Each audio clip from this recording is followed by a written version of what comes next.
सबसे पहले आपको बताएं, बीडीएम का धरना जब भी हुआ डी चौक इस्लामाबाद में होगा। मौलाना फजलुर रहमान का कहना है कि बीडीएम की क़यादत पूरी जिम्मेदारी के साथ कौम की रहनुमाई कर रही है। हमारा हदफ मुसल्लत करदा हुकूमत से कौम को निजात दिलाना और कानून की हुक्मरानी की बहाली है। आपको बताते चलें कि जब भी ये धरना हुआ होगा डी चौक पर, ऐसा कहना है मौलाना फजलुर रहमान का। इसी पर बात करेंगे, साजिद बलोच हमारे साथ हैं। साजिद बलोच, मजीद क्या कहना था मौलाना फजलुर रहमान का? जी बिल्कुल, जमीयत उलमा इस्लाम के सरबराह मौलाना फजलुर रहमान के साथ हमारी मुलाकात हुई है तो उन्होंने बताया है कि पीडीएम का धरना जब भी होगा वो डी चौक इस्लामाबाद में होगा, किसी दूसरी जगह पे धरना बिल्कुल नहीं होगा। उन्होंने बताया कि पीडीएम की क़यादत पूरी जिम्मेदारी के साथ कौम की रहनुमाई कर रही है। हमारा हदफ मुसल्लत करदा हुकूमत से कौम को निजात दिलाने के अलावा आइन के मुताबिक तकसीम इख्तियारात के फॉर्मूले पे अमल दरामद और कानून की हुक्मरानी की बहाली में है। मैं आपको ये भी बताता चलूं कि जो पीडीएम की सरबराही इजलास होगा है उसमें सिर्फ दो ऑप्शन पर गौर होगा, एक इस्तीफों के ऑप्शन पर गौर होगा, जबकि दूसरा जो है इस्लामाबाद की तरफ लॉन्ग मार्च पर गौर किया जाएगा और मौलाना फजलुर रहमान फील्ड से निकलेंगे जब ये लॉन्ग मार्च होगा। जी साजिद बलोच, तफसीलात के लिए बहुत शुक्रिया।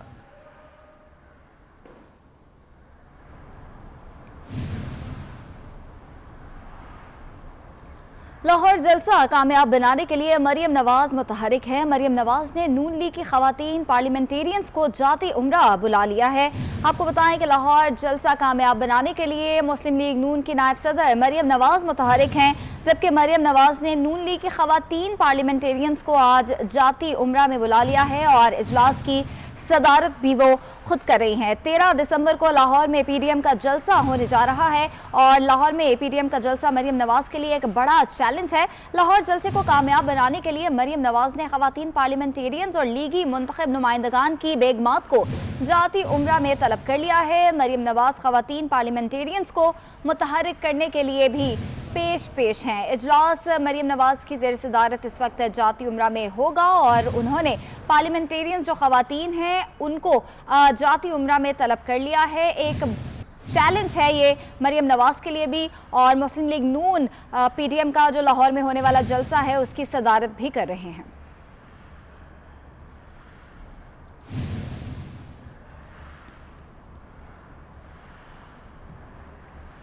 मुस्लिम लीग नून के रहनुमा राना सनाउल्लाह का कहना है कि पीडीएम की हुकूमत मुखालिफ तहरीक कामयाब होकर रहेगी।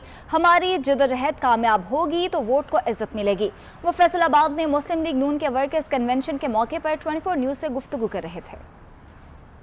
जी, मुस्लिम लीग नून के वर्कर्स कन्वेंशन की तैयारियां जारी हैं, भरपूर तैयारियां की गई हैं इस कन्वेंशन को कामयाब बनाने के लिए और दिन रात मेहनत कर रहे हैं वो लोग जिनको राना सनाउल्लाह खान जो मुस्लिम लीग नून पंजाब के सदर हैं, जिन्होंने उनको जिनके ज़िम्मे लगाई, जो तैयारियों की जिम्मेदारियां सौंपी गई, बहुत भरपूर तैयारियां की उन लोगों ने। इस वक्त राना सनाउल्लाह खान विज़िट कर रहे हैं मुस्लिम लीग नून के वर्कर्स कन्वेंशन वाली जगह का, क्रिसेंट ग्राउंड का।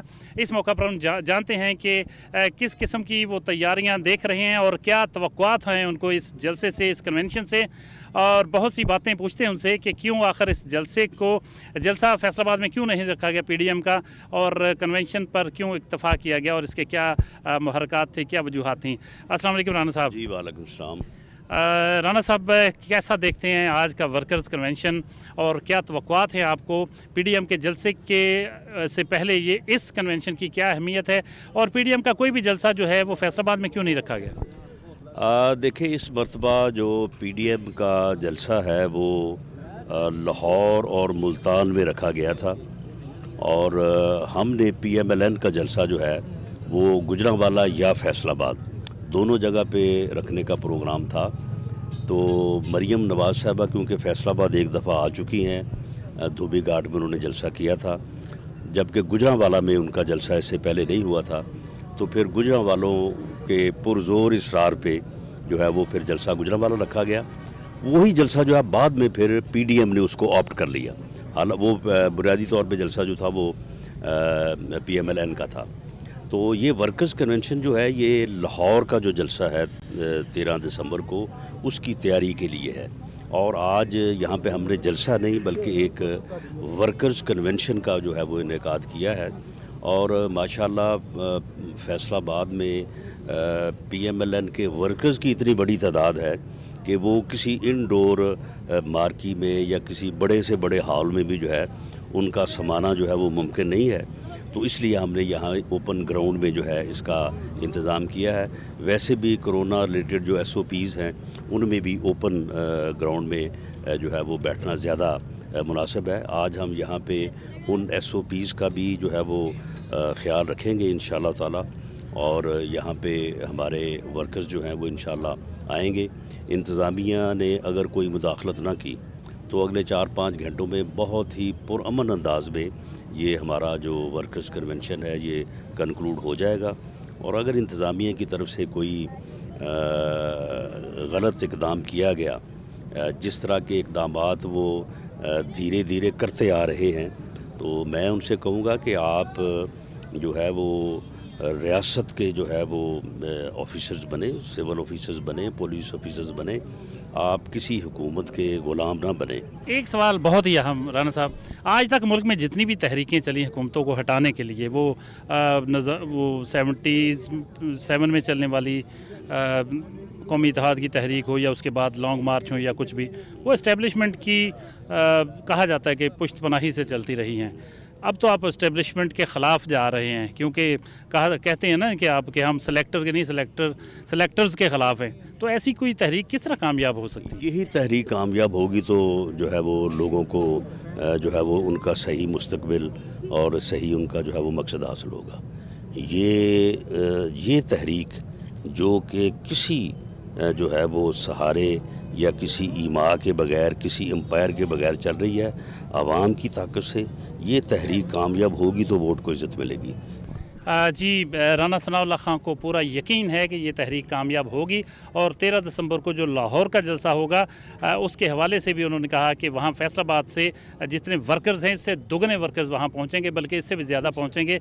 और पुर यकीन है बहुत ज़्यादा कि ये जो तहरीक PDM के प्लेटफार्म से चल रही है। सजा सुनाने वाले साबिक जज एहतसाब अदालत अरशद मलिक इंतकाल कर गए। अरशद मलिक की हालत गुज़िश्ता 2 रोज़ से इंतहाई तशवीशनाक थी। वो इस्लामाबाद के शिफा अस्पताल में वेंटिलेटर पर मौजूद थे। ज़राए का यह दावा है कि अरशद मलिक कोरोना में मुब्तला थे। अरशद मलिक के अहले खाना ने इन इत्तलात की तरदीद करते हुए कहा कि अरशद मलिक दिल का दौरा पड़ने से इंतकाल कर गए हैं। हमारी नुमाइंदा सबा बजीर हमारे साथ हैं, उनसे बात करते हैं। सबा, अहले खाना का क्या कहना है उनके इंतकाल पर? जी बिल्कुल, साबिक वज़ीर आज़म नवाज शरीफ को सजा देने वाले साबिक एहतसाब अदालत अरशद मलिक का इंतकाल जो है वो कर गए हैं। अहले खाना का ये दावा है कि अरशद मलिक को कोरोना नहीं था और उनको दिल का दौरा पड़ा है, जबकि अस्पताल ज़राए का यही कहना है कि अरशद मलिक पिछले कई रोज से कोरोना के वार्ड में दाखिल थे और उसके बाद उनको 3 दिन कबल ही इंतहाई निगहदाश्त वाले वार्ड में दाखिल किया गया था, जहां पर वो वेंटिलेटर पर थे और आज इनका इंतकाल हो गया। अस्पताल ज़राए का यही कहना है कि अरशद मलिक जो है वो कोरोना की वजह से वफात पा गए हैं, जबकि अहले खाना का ये कहना है कि उनको दिल का दौरा पड़ा है। जी ठीक है सबा, तफसीलात के लिए बहुत शुक्रिया।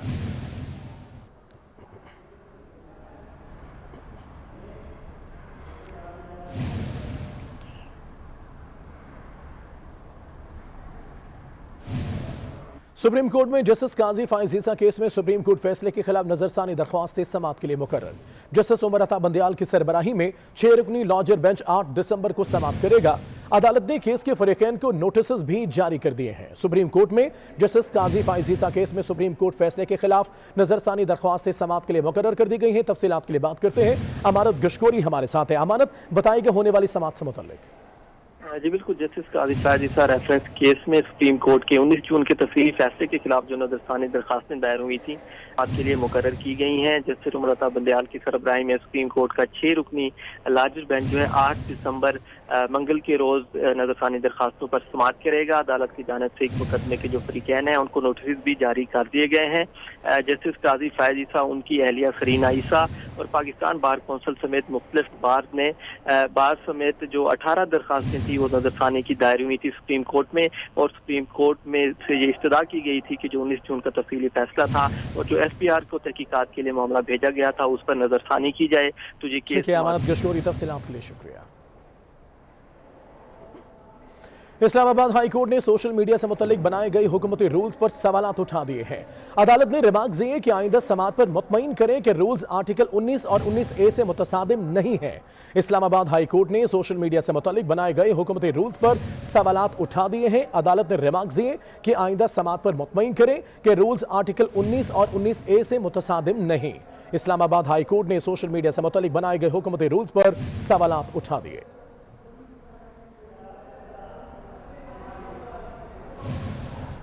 नादरा का वालिदैन के बगैर बी फॉर्म जारी करने से इनकार। नादरा कवानीन कराची में यतीम तालिबा की तालीम में रुकावट बन गए।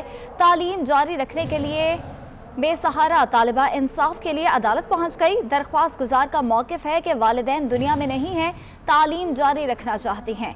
बिलाल अहमद हमारे साथ मौजूद हैं। बिलाल, बताएगा क्या मामला है ये?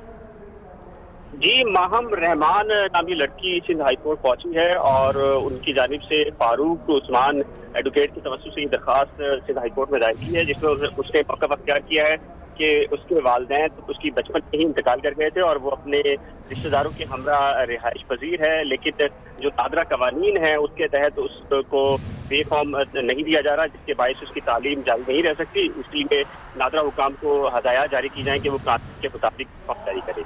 ठीक है, बहुत शुक्रिया आपका। सदर मुमलिकत आरिफ अलवी की अपील पर मुल्क में यौम दुआ मनाया गया। कोरोना से निजात के लिए दुआएं मांगी गई। फैसल मस्जिद में भी खुसूसी दुआएं की गई। इसी हवाले से बात करेंगे गौहर महसूद से। गौहर, बताएगा। जी बिल्कुल, सदर मुमलिकत आरिफ अलवी की खसूसी अपील पर आज मुल्क भर में जुम्मे की नमाज के दौरान खसूसी दुआओं का इनेकाद किया गया और कोरोना से मुतल्लिक खसूसी दुआएं की गई। इस हवाले से उलमा ने अपने जुम्मे के खुतबात में ये भी बताया कि जो कोरोना के जो SOPs हैं उन पर सख्ती से अमल दरामद कराए और अब जो सेहत का मामला है उसके अल्लाह ताला ने भी और हजूर अलैहिस्सलाम ने भी अहकाम दिए हैं कि अपनी सेहत का खसूसी ख्याल रखा जाए, क्योंकि सेहत और जान के हवाले से पूछा जाएगा। दीनी तनाजुर में सेहत और कोरोना से मुतल्लिक जो बयानात हो सकते थे, उलमा ने अपने जुम्मे के खुतबात में उस हवाले से भी खुतबे दिए और मुल्क भर में दुआ की गई कि पाकिस्तान पर आने वाली कोरोना की जो दूसरी लहर है उसमें अल्लाह ताला खैर करे, अवाम को अल्लाह ताला इस वबा से बचा के रखे। और इस तरह पूरी मुल्क में इस बात पर भी जोर दिया गया कि जो इज्तिमात होते हैं, जो रैलियाँ, जल्द से जुलूस और बहुत शुक्रिया गौहर। तर्जुमान सिंध हुकूमत मुर्तज़ा वहाब मीडिया से बात करें, आपको बराह रास्त दिखाएंगे कि हम स्टील मिल को बंद नहीं होने देंगे और ये वादा किया था। और वादा करते वक्त असद उमर साहब ने कहा था कि रिकॉर्ड कर लो मेरी बात को ताकि अगर मैं इस बात पर यू टर्न लूं तो आप मुझे शर्मिंदा कर सको। और वो वादा ये था कि मैं स्टील मिल के वर्कर्स के साथ खड़ा हूंगा, हुकूमत के साथ नहीं खड़ा हूंगा अगर आप लोगों को बेरोजगार किया जाता है। वजीर आजम पाकिस्तान ने, असद उमर साहब ने हुकूमत में आने के बाद फिर ये दावे किए कि हम इसको टर्न अराउंड कर देंगे। असद उमर साहब ने कहा कि हम कॉम्प्रिहेंसिव पैकेज, कॉम्प्रिहेंसिव प्लान लेके आ रहे हैं स्टील मिल को रिवाइव करने के लिए, रिवैम्प करने के लिए।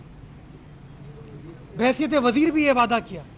फिर दूसरा वादा फिर क्या कि प्लान तैयार हो गया है और वो ECC काबीना बहुत जल्द उसकी मंजूरी दे देगी। और आज नजर ये आता है कि मंजूरी 4,500 मुलाजमीन को बरतरफ करने की दी गई है। एक तरफ कोविड से दरपेश मसाइल हैं, बेरोजगारी बढ़ रही है, हुकूमत ने 1 करोड़ नौकरियां देने का वादा किया था, बट दर हकीकत रोजगार तो नहीं दिया, नौकरियां तो नहीं दी, लोगों को बेरोजगार करने का प्रोसेस इन नालायक हुक्मरानों ने स्टार्ट किया। पाकिस्तान पीपल्स पार्टी और सिंध हुकूमत स्टील मिल मुलाजमीन के साथ खड़ी हुई है और मैं बावर कराना चाहूँगा कि स्टील मिल की तकरीबन 13,000 एकड़ की जो ज़मीन है, जिसके ऊपर वज़ीर आज़म के ATMs की नज़र है, पीटीआई के एटीएम्स की नजर है। ये जमीन सिंध हुकूमत ने स्टील मिल स्टैब्लिश करने के लिए दी थी, स्टील मिल को चलाने के लिए दी थी। अगर ये लोग सोच रहे हैं कि इस फैसले की आड़ में इस जमीन को वो बेच देंगे, इस जमीन को किसी और को मुंतकिल कर देंगे, या इस जमीन को स्टील मिल के पर्पसेस के अलावा इस्तेमाल किया जाएगा, तो मैं ये बावर कराना चाहूँगा कि उनके इस इक़दाम की रोशनी में ये ज़मीन फौरी तौर पर सिंध हुकूमत को मुंतकिल हो जाएगी, क्योंकि ये मिल्कियत सूबाई सिंध की हुकूमत की है, सूबाई सिंध की आवाम की है, और हम अपने आवाम का इस्तेहसाल इस मौजूदा हुकूमत को इंशाअल्लाह उल अज़ीज़ नहीं करने देंगे। हम मुश्किल घड़ी में, तकलीफ़ की इस घड़ी में आज भी उन मुलाजमीन के साथ खड़े हैं। उनके मुतालबात जायज़ हैं, और हम समझते हैं कि इस तरीके से गैर कानूनी अंदाज से स्टील मिल की निचकारी के नाम पे उसकी ज़मीन पर जो नज़रें हैं वफाकी हुकूमत की, हम उस नज़र को अमल दरामद नहीं होने देंगे। इसी तरह जो रेडियो पाकिस्तान की ज़मीन है और प्रिंटिंग कॉरपोरेशन की ज़मीन है, उस पर भी नज़रें इन लोगों की। ज़मीन सिंध हुकूमत ने वफाकी हुकूमत को किसी मकसद के लिए अलॉट की थी। अगर वो मकसद ये लोग फॉलो नहीं करते तो वो तमाम ज़मीन सूबाई सिंध की हुकूमत को ट्रांसफ़र हो जाएगी, रिवर्ट बैक हो जाएगी। बहुत शुक्रिया।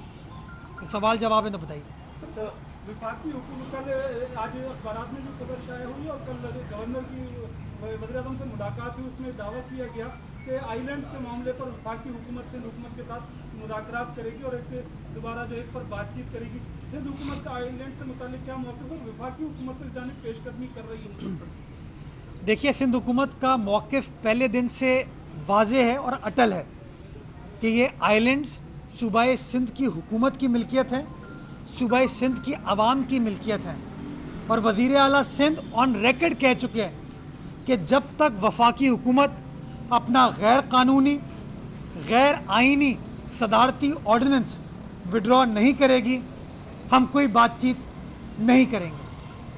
हम समझते हैं इस ऑर्डिनेंस के ज़रिए सिंध की ज़मीन को यूज़र्व किया गया है, सिंध की ज़मीन को, सिंध के बॉर्डर्स को ऑल्टर करने की कोशिश की गई है, जिसकी सिंध हुकूमत इजाज़त नहीं दे सकती।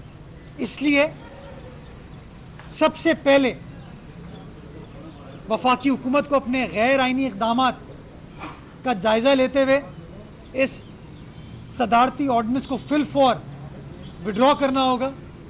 उसके बाद सिंध गवर्नमेंट सोचेगी कि क्या करना चाहिए, क्या नहीं करना चाहिए। हमारा पॉइंट ऑफ व्यू क्लियर है कि सिंध की प्रॉपर्टी थी, सिंध की प्रॉपर्टी है और इंशाअल्लाह सिंध की प्रॉपर्टी रहेगी। अच्छा, मुफ्ताबाद साहब ये बता दें कि 1113 अरब रुपए का ऐलान हुआ था, जिससे सूबाई हुकूमत ने कहा कि 700 अरब हमारे हैं, बाकी वफाक के हैं। तो वो स्कीमें कहाँ हैं? लोग इस वक्त इंतज़ार में हैं कि दोनों हुकूमतों में से पहल कौन कर रहा है और किस तरह की क्या पोजीशन है इस पर? देखिए, वफाकी हुकूमत तो अपने पॉइंट ऑफ व्यू का जवाब देगी। मैं अपनी हुकूमत के बिहाफ पे बताऊं कि काम शुरू हो गया है। हमारे एंड पर जो चीज़ें थी, मलीर एक्सप्रेसवे पे काम स्टार्ट हो गया है। ये इस प्रोजेक्ट का हिस्सा था। कराची के हवाले से जो तरक्याती काम करने थे, उसकी ग्राउंड ब्रेकिंग ऑफिशियली होनी है, बट काम उसके ऊपर स्टार्ट हो चुका है। कोरंगी में इब्राहिम हैदरी के अंदर पब्लिक स्पेस क्रिएट होनी थी, वो कम्प्लीटली काम हो चुका है, तकरीबन 95% कम्प्लीट हो चुका है। उसकी तस्वीर मैंने कल ट्विटर पर शेयर की थी, फेसबुक पर शेयर की थी, और मैं इंशाल्लाह अगले हफ्ते वहाँ का दौरा भी करूँगा, तमाम दोस्तों को साथ लेकर चलूँगा। इसी तरह मलीर के अंदर जो काम था उसमें भी पेशरफ्त हुई है। उसके अलावा और कुछ काम थे, जैसे मौरीपुर रोड बनानी थी, जो कि इसका हिस्सा नहीं था। वज़ीर आला सिंध ने यह ऐलान किया था, उसका डॉक्यूमेंट टेंडरिंग का प्रोसेस स्टार्ट हो गया है। गालिबन 15 नवंबर को अखबार में ऐड छप गया था, टेंडरिंग का प्रोसेस चल रहा है। शफाफ तरीके से उसका टेंडर अवार्ड कर दिया जाएगा और इंशाल्लाह इसी माली साल में मौरीपुर रोड को कंस्ट्रक्ट कर दिया जाएगा। साइड की सड़कें जो कि हमारा इंडस्ट्रियल हब है उसकी सड़कों के हवाले से उस प्रोजेक्ट का हिस्सा नहीं था, लेकिन वज़ीर आला सिंध ने सनतकारों की रिक्वेस्ट पर कोई तकरीबन 11 सड़कें थी, बल्कि 13 सड़कें थी जिसकी मंजूरी दी थी। उसके ऊपर 2 सड़कों के ऊपर काम स्टार्ट हो चुका है और अगली 5 या 6 और सड़कें जिसकी टेंडरिंग का प्रोसेस स्टार्ट हो जाएगा। तो जो कमिटमेंट्स थी सिंध हुकूमत की, सिंध हुकूमत उन कमिटमेंट्स को पूरा करने के लिए अपना काम कर रही है और इंशाल्लाह अगले 6 से 7-8 महीनों में आप उसके ऊपर विजिबल डिफरेंस होते हुए देखेंगे। जहाँ तक वफाकी हुकूमत की जिम्मेदारी थी, बिल्कुल। तर्जुमान सिंध हुकूमत मुर्तज़ा वहाब कराची में मीडिया से बात कर रहे हैं, आप मुलाहिजा कर रहे थे। वज़ीर आज़म इमरान खान से वज़ीर मज़हबी अमूर पीर नूरुल हक कादरी की मुलाकात हुई है। वज़ीर आज़म का कहना है कि मसाजिद को किसी सूरत बंद नहीं किया जा सकता, ताहम कोरोना SOPs पर अमल दरामद की ताकीद ज़रूरी है। वज़ीर आज़म ने वज़ारत मज़हबी अमूर को कोरोना के हवाले से उलमा और NCOC के साथ मुसलसल राब्ते में रहने की हिदायत भी कर दी है। वज़ीर आज़म इमरान खान से वज़ीर मज़हबी अमूर पीर नूरुल हक कादरी की मुलाकात हुई। वज़ीर आज़म का कहना है कि मसाजिद को किसी सूरत बंद नहीं किया जा सकता, ताहम कोरोना SOPs पर अमल दरामद की ताकीद ज़रूरी है।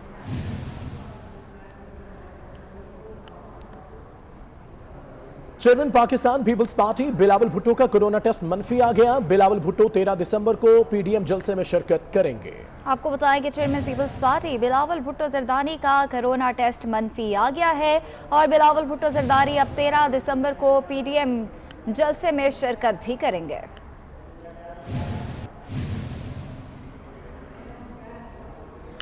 वज़ीर आला बलोचिस्तान मीर जाम कमाल साबिक वज़ीर आज़म मीर ज़फ़रुल्लाह खान की ताज़ियत के लिए रुझान जमाली पहुँच गए। वज़ीर आला के हमरा सूबाई वज़रा और दीगर अहम सियासी रहनुमा भी रुझान जमाली पहुँच गए। वज़ीर आला ने मीर ज़फ़रुल्लाह जमाली के वफ़ात पर उनके बेटे सूबाई वज़ीर मीर उमर खान जमाली से ताज़ियत की। वज़ीर आला ने मरहूम की बुलंद दरजात और अहले खाना को सब्र जमील अता करने की दुआ भी की। वज़ीर आला बलोचिस्तान मीर जमाल कमाल साबिक वज़ीर आज़म मीर ज़फ़रुल्लाह खान जमाली की ताज़ियत के लिए रुझान जमाली पहुँच गए।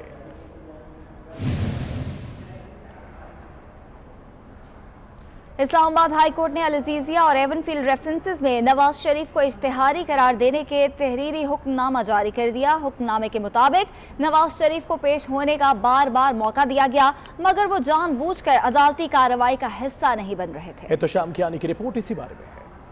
जस्टिस आमिर फारूक और जस्टिस मोहसिन अख्तर कियानी ने एवनफील्ड और अल अज़ीज़िया रेफरेंस में 3-3 सफ़ात पर मुश्तमिल तहरीरी हुक्मनामे जारी किए हैं, जिसमें कहा गया कि नवाज शरीफ को अदालत पेश होने का बार बार मौका दिया गया, वो जानबूझकर अदालती कार्रवाई का हिस्सा नहीं बन रहे।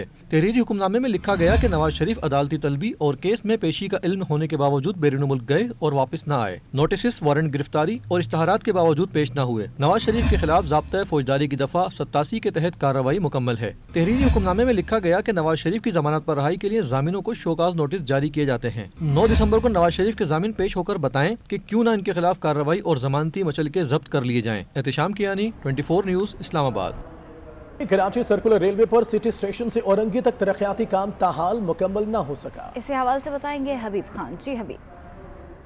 जी बिल्कुल, वफाकी वजीर रेलवे की जानिब से आज से 15 रोज़ कबल जो है वो कराची सर्कुलर रेलवे का आगाज़ किया गया था और ये दावा किया गया था कि कराची सर्कुलर रेलवे मरकज़ी लाइन के अलावा जो कराची सर्कुलर रेलवे के जेन्युइन ट्रैक है जिसमें सिटी स्टेशन से औरंगी टाउन तक का जो ट्रैक है उस पर भी ट्रेन चलाई जाएगी। लेकिन इस वक्त भी हम कराची सिटी स्टेशन के बाद जो अगला ही स्टेशन है जिसको वजीर मेंशन स्टेशन के नाम से जाना जाता है उस वक्त यहाँ पर मौजूद हैं और अबतर तरीन सूरत हाल इस वक्त भी देखने में आ रही है। इंतजाम अभी तक रेलवे इंतजामिया की जानिब से जो है वो मुकम्मल नहीं किए जा सके हैं।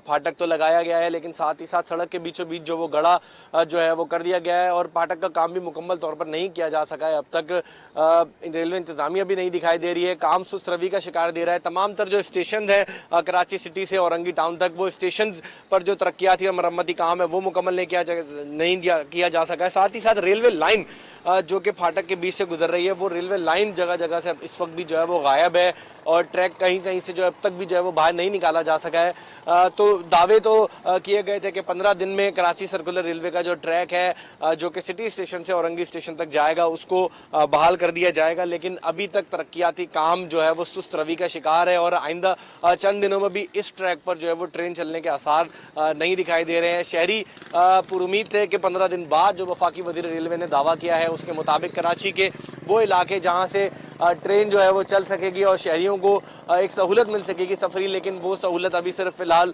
कराची की जो मरकजी लाइन है जो कि पंजाब से सिटी स्टेशन तक आती है, सिर्फ उस लाइन पर ही उस KCR ट्रेन को जो है वो चलाया जा रहा है। बाकी तमाम तर स्टेशन की सूरत हाल इस वक्त कुछ इसी किस्म का सूरत हाल का सामना है। काम सुस्त रवि का शिकार है।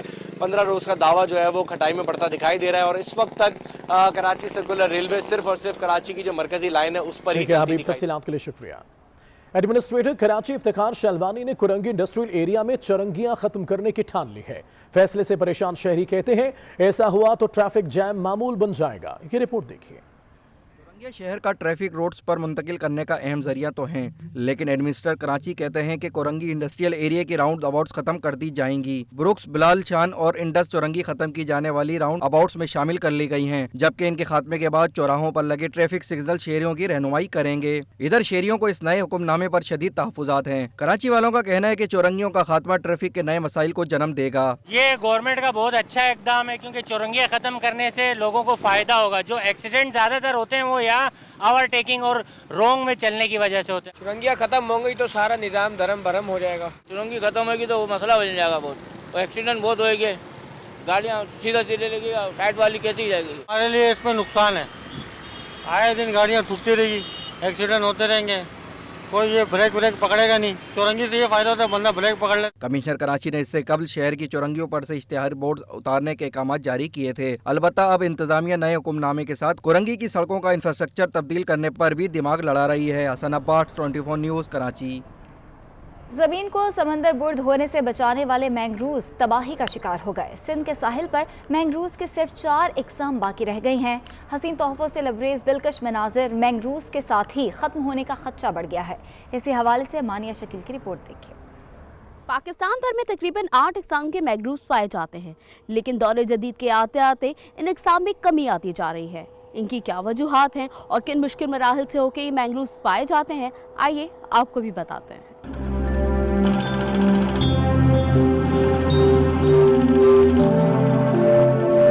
सिंध की साहिली पट्टी अब बेरौनक होने लगी। जमीन के कटाव से रोकने के लिए मैंग्रोव्स खुद हुकूमत की बेहिसी का शिकार हो गए।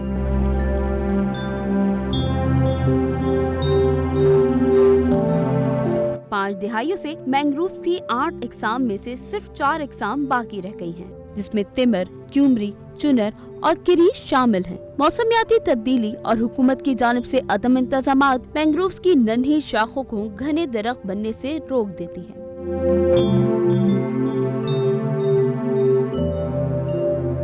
मैंग्रोव वो चीज़ है, तुमर के जंगलात, ये हमारे सेफ गार्ड है। तो पूरी जो कराची आज तक अगर बची हुई है तो मैंग्रोव की वजह से। नीचे दलदली जमीन और आसमान से चमकती सूरज की किरणें एक अलग ही मंजर पेश करती हैं।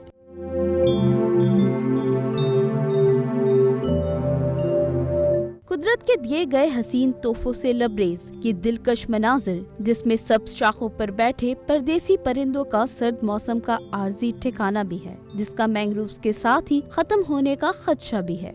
मैंग्रोव्स के इन हरे भरे जंगलात की तरफ अगर नजरसानी ना की गई तो ये भी एक दिन माजी का हिस्सा बनते हुए नजर आएंगे। कैमरामैन अब्दुल वाहिद के हमरा मानिया शकील, 24 न्यूज़, कराची। वर्कर्स की फलाह बहबूद के लिए बड़ा फैसला सामने आया है। गवर्नर पंजाब ने वर्कर्स पार्टिसिपेशन तरमीमी ऑर्डिनेंस 2020 की मंजूरी दे दी। अब तमाम प्राइवेट लैंड कंपनियां सालाना मुनाफे का 5% वर्कर्स में तकसीम करने की पाबंद होंगी। कजाफी भट्ट हमारे साथ है। कजाफी, यकीनन अहम फैसले सामने आ रहे हैं, बताइएगा इस बारे में।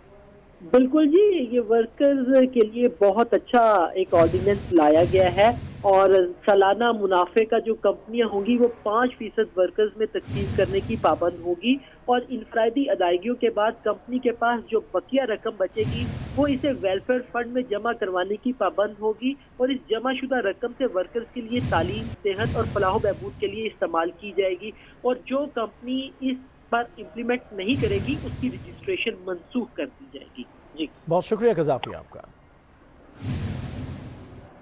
चेयरमैन नैब की ज़ेरे सदारत नैब हेडक्वार्टर्स में इजलास हुआ। Chairman NAB justice retired Javed Iqbal का कहना है ट्रांसपेरेंसी इंटरनेशनल और वर्ल्ड इकोनॉमिक फोरम ने नैब कारकर्दगी को सराहा है। नैब करप्शन के खात्मे के लिए कोशा है और कोशा रहेगा। चेयरमैन नैब की ज़ेरे सदारत नैब हेडक्वार्टर्स में इजलास हुआ।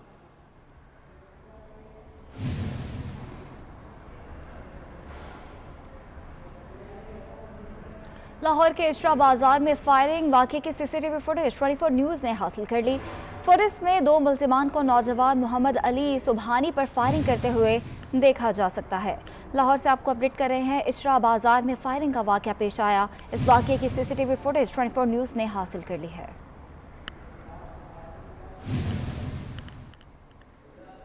लाहौर में पुलिस यूनिफॉर्म पहनकर वारदातें करने वाला मुलजिम पकड़ा गया है। पुलिस ने शाहदरा और लोहारी से भी 2 मुलजिमों को गिरफ्तार कर लिया है। लाहौर में पुलिस यूनिफॉर्म में वारदातें सामने आने लगी। पुलिस यूनिफॉर्म पहनकर वारदातें करने वाला मुलजिम पकड़ा गया। पुलिस ने शाहदरा और लोहारी से भी 2 मुलजिमान को गिरफ्तार कर लिया है। लाहौर का सफारी जू पार्क इंतजामिया की गफलत की भेंट चढ़ गया है। फंड्स की कमी के बायस इंतजामी मामलात मुतासिर और तरक्याती काम ठप हो गए। इसी हवाले से बताएंगे सादिया खान। जी सादिया। 242 एकड़ पर तामीर किए गए लाहौर जू सफारी की सूरत हाल की बात करते हैं तो बताती ये चलूँ कि लाहौर जू सफारी गुज़िश्ता 5 सालों से महकमा जंगली हयात और पंजाब हुकूमत की गफलत की भीड़ चढ़ चुका है। यहाँ पर अगर हम देखें इंतज़ामी मामलात के लिए भी महकमा लाहौर जू सफारी के पास फंड्स नहीं है। अप्रैल में 10 शेयर बेचकर लाहौर जू सफारी के इंतजामात और जो दीगर अखराजात थे वो पूरे किए गए। आज भी लाहौर जू सफारी में 3 पैर मफलून के 3,60,000 में फरोख्त किए गए हैं। चाहे ये सरप्लस जानवर हैं लेकिन महकमा जू सफारी की इंतजामिया के मुताबिक उनके पास इतने अखराजात या फंड्स नहीं है कि वो सरप्लस जानवरों की खुराक और उनके दीगर जो इंतजामात हैं उनकी देखभाल करें। इसी वजह से महकमा लाहौर जू सफारी ने अपने सरप्लस जानवर बेचकर अपने जो दीगर जानवर हैं उनकी देखभाल शुरू कर दी है। इसी तरह से हम बात करते हैं लाहौर जू सफारी में 5 सालों से जारी तरक्याती मंसूबे जो हैं वो भी पिछले 2 से 3 साल से रुके हुए हैं। यहाँ पर लाहौर जू सफारी के जो ठेकेदार हैं जो कि जानवरों को खुराक मुहैया करते हैं उनको भी अदायगियां नहीं हो सकी हैं, जिसकी वजह से लाहौर जू सफारी के ठेकेदारों ने। शुक्रिया आपका। इस बुलेटिन से इतना ही।